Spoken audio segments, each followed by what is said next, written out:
American entrepreneur Jim Rohn stated, "Our life does not get better by chance, it gets better by change." New departments, new positions, and new technology are changing the way we work.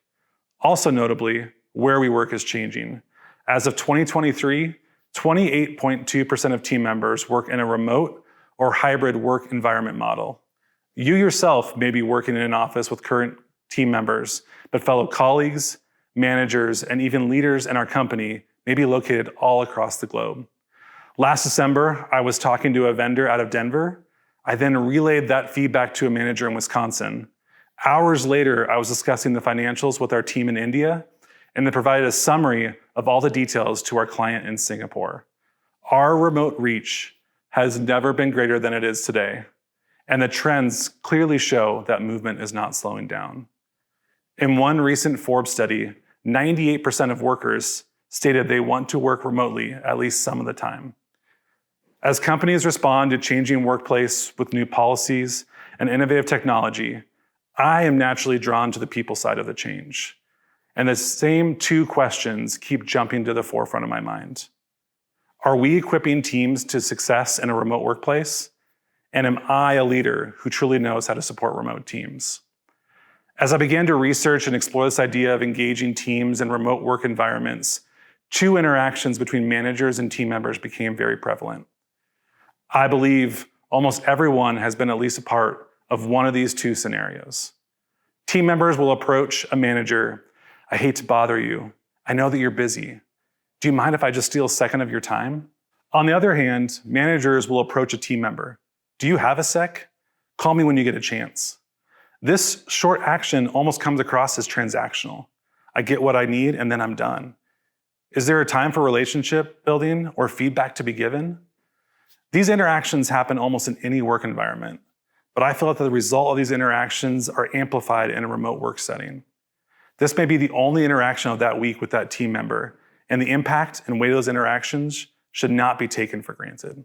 A study by the Harvard Business Review on remote work environments left me wrestling with three crucial results. 35% of workers with remote managers believe their managers have a lack of self-confidence in their work. 40% of managers express low self-confidence in their ability to manage teams remotely. And lastly, 51% of team members who left their role say it was directly tied to their manager. As I myself grappled with that data and analyzed the way that we currently lead our teams within our own company, one foundational statement came to the forefront. I know this will shape and change the way that I lead my teams, and I hope it resonates with you as well. Busy leaders create workers, but accessible and empowering leaders create future leaders. The natural inclination for most remote managers like myself is to create as many safeguards as possible with checks and balances to make sure all the work is getting done. Task lists, trackers, reminders, meetings, and even quick follow-ups can become the common roadmap to guarantee work is finished. While those workflows and practices in themselves are not inherently bad and often highly productive, if those interactions become the foundation of the remote relationship, or the only interactions happen with that team member, what type of leaders or workers are we truly building? And simply telling remote managers, "Trust your team members more," is unlikely to be sufficient. Rather, managers need to learn new skills of delegation and empowerment to provide their workers with greater space for creativity, problem solving, and skill development. And in the remote setting, good managers act as enablers and not as enforcers. We cannot escape the tasks and requirements of our roles, but we do control the time and effort or space we devote and create with our team members. Is that space constantly filled with busyness and tasks? Or is that space filled with empowerment, authenticity, and trust being built? The questions need to be answered. What are you going to do with the space you create? My challenge to you is to ask three simple questions to start building a better foundation with each team member. What do you want? It sounds simple enough, but do you really know what your team members want out of their current role or even future opportunities? Are we empowering that team member to tell us what they want to go after? Are we putting these goals smack dab in the middle of their vision board? Where do you want to go? And as a manager, how can I help you get there? Secondly, what is important to you? Is it growth? Is it family, stability, or even autonomy? At their core, what truly motivates that team member to do their job?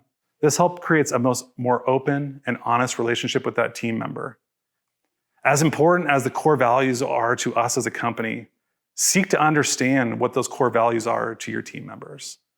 And lastly, the most important question you can ask your team member: how are you doing? Are you okay? This creates a space for honesty, trust, and opens the door for real dialogue.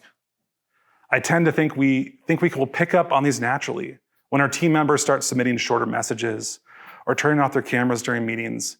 But I challenge you, just ask. Remember that 51% of it cite their relationship with their manager as the reason for them leaving.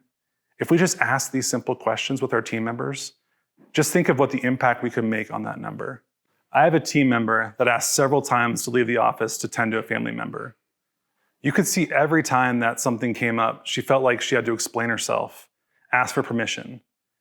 In those times, she felt like she was letting me and her team down. The next step for us was to sit down and ask, how are you doing? Are you okay? The team member in that moment was able to be vulnerable with me about what was going on with her and her family and her role for caring for that family member. I know this created trust in our relationship with that conversation. We came to an agreement. Every time that she mentioned this family member, there was no further explanation needed. She could go, leave work, take care of that, and come back and be her best self. I could immediately see the weight being lifted off her shoulders, and I know this will lead to her being able to be her true self in her role and be the best self for her community and for her team. I know through empowerment and trust, we were able to set something up in place that is so relatively simple, but I know will make a lasting impact for my team member and myself. There are plenty of other strategies I can encourage you to explore in creating intentionality and connections with your teams. But start with those 3 earlier questions. What do you want? What is important? And how are you doing? And remember, don't be a busy leader who creates workers. Be an accessible and empowering leader who creates future leaders.